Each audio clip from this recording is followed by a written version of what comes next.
The first police officer stared at Linda Martin's trembling hands as she poured tea into mismatched cups, creamy white with little red flowers.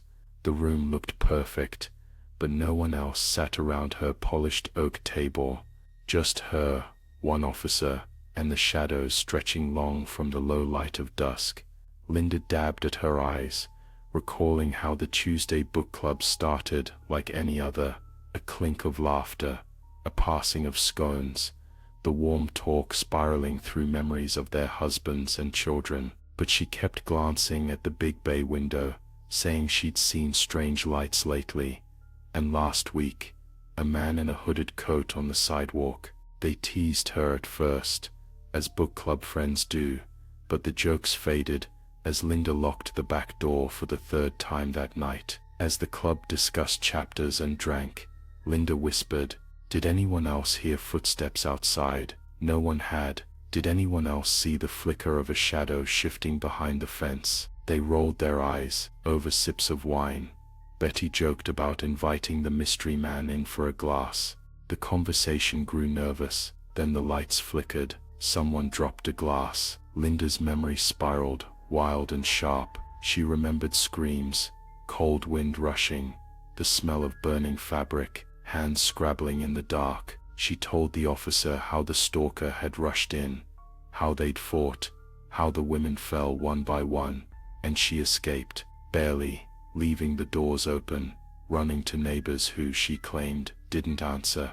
The officer's eyes flickered over the clean kitchen, perfect, except for the dark stains on the rug leading toward the hall. He noted she was calm now, the mask of the perfect hostess still slipping on her face, despite the chaos of her story. His partner found the club's belongings in the garage, purses, coats, smeared with blood and cooking oil. In the following days, the town quaked at the tale, a suburban stalker on the loose, women dead, and only Linda surviving. She told her story, again and again, each time remembering new details, a familiar cologne on the intruder, a flash of blue eyes, a laugh like broken glass. Neighbors whispered, locked their doors, watched the dark for the shadow man. No sign of him ever appeared. Security video showed no stranger entering the house or lingering on the lawn, only Linda's friends arriving,